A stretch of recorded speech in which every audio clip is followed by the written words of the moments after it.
Okay, the gentlemen are going at each other in the center of the ring right now. I call them gentlemen because outside they both are very, very fine guys, but I wouldn't want to be in there with them right now. Going at it head and foot, and now Anjoh brings him down, and he's working on him. Let's see what happens. They're taking a little breather right now. We had some pretty hot and heavy action for a while. The guys are pacing themselves a little bit. Now, when they're down on the ground, they're not just resting. What they're trying to do is get in position to put on what we call a submission or concession hold. Grab an arm, a leg, or something in that kind of position that if you extend it, you can snap it, that the guy has to give up. That's what they're looking for when the ground. They're not just laying there. This is leverage. This is one hold being turned into another. You'll watch it happen.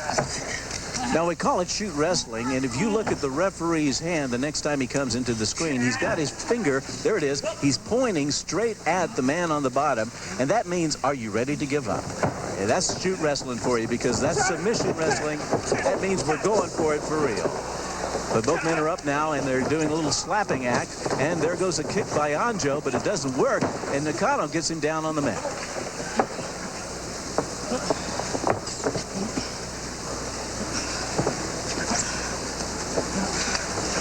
Gene, is there advantage when two Japanese wrestlers are fighting this type of wrestling as opposed to when there's a Japanese and American? I don't think so, because all these guys know that they have to defend all aspects of the sport. Actually, it's a little bit more difficult for the guy because he's not going to present the open leg or the open head as a lot of the American wrestlers do. So actually, they would prefer to go against a foreigner than to go against one of their own countrymen. If the weights were the same, the problem is the foreigner usually outweighs them by 30, 40 pounds. That makes up the skill difference. And they're back up again, and they're going after it. Nakano is trying to put his foot up in the air, but so far, his heart isn't in it. But Anjoh attacks. He slipped on that one. No, he slipped as he tried to go. His leg went out from under him, and then Nakano was able to take advantage of that. These two boys have fought before. I remember that was back a couple years ago, and if I remember correctly, Nakano won it. But when they walked out of the ring, you wouldn't never have thought he was the winner if you looked at his face. Well, right now, Nakano's ahead on points, 15-13 over Yoji Anjoh, and we're just seeing them spar. Basically, they're looking between wrestling and boxing, as far as I can see. Well, actually, Anjoh, before he got into wrestling, was in kickboxing. He is so good at kickboxing that he once dropped 35 pounds to make a weight limit against a Muay Thai champion. The fight went the distance to a draw under Muay Thai kicking rules. So this guy can do it. Okay, Gene, let's go over the point system again. Now, how do they score points? Okay. If, for example, Nakano gets a hold on his ankles he's trying to do, Yoji would escape by grabbing the ropes. If he does grab the ropes, he loses a point. If they get thrown down with a particularly spectacular throw, like a suplex or something that hurts them, they lose a point. If it goes to a knockdown where the referee calls a count, that's 3 points.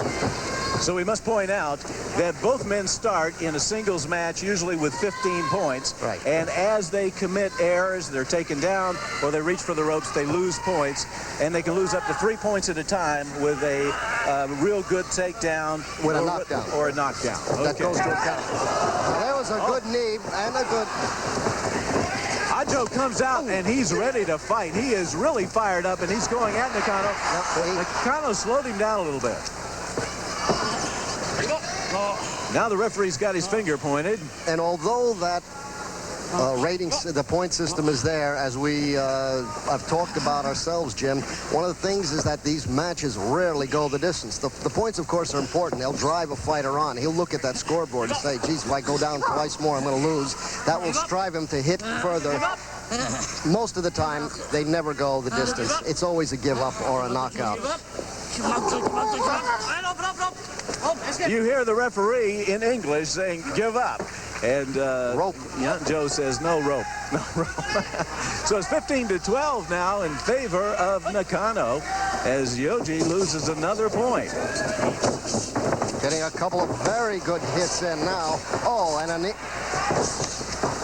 then again, that's what I told you in the beginning. Have you ever seen many people who can take what Nakano can take and keep fighting? Tonight, ladies and gentlemen, you're going to see some stuff. Just a minute. He's going for a suplex. He went for it, and Anjoh finds himself stunned, and he's in trouble. And he reaches for the ropes. There may be a countdown. It is a countdown. Anjoh loses 3 points on that one. He loses 3 points. It's 15-8 right now. And he's hurting. Trying to get up. No, he's all right. Okay, and they're coming back. Now, look at the blood on Nakano's nose. It looks like he really got hurt. Well, he's taking a lot of hits to the head. Now, when those hits come in, particularly with the palm of the hand, don't think that this is a slap like your mom used to hit you with. These are 230-pound athletes hitting with the palm of their hand. It's as hard as any heavyweight boxing's punch can ever be. With blood around his mouth and his nose, Anjoh reaches up and grabs Nakano's face and probably getting stains all over him. These guys are really showing some pain here. This is perfect. Have you ever seen a match stop because of the blood loss or bleeding? I've seen a hold called, I've seen doctors look at it, and I've seen the wrestlers refuse to stop and go on. No, I have not yet seen a match stop because of blood. But technically, it could happen. Absolutely. We have a doctor at ringside. We have a referee. You see how close to the action he is. But look at, despite the fact that Nakano's been taking all his pain and bleeding, look at the scoreboard. He's ahead 15-8. So he's not going to give up unless he absolutely has to. That's right. Now, Anjoh has a very, very strong chokehold on. Nakano is getting out of it. He's trying to throw him. Anjoh goes to the ropes. He loses another point. My gosh. If we get a close-up on, there it is. Look at the man's face. He is in his left eye is closing up from the hits now. But the cut is below the eye, so they'll let it go. And he just took another one right to the eye.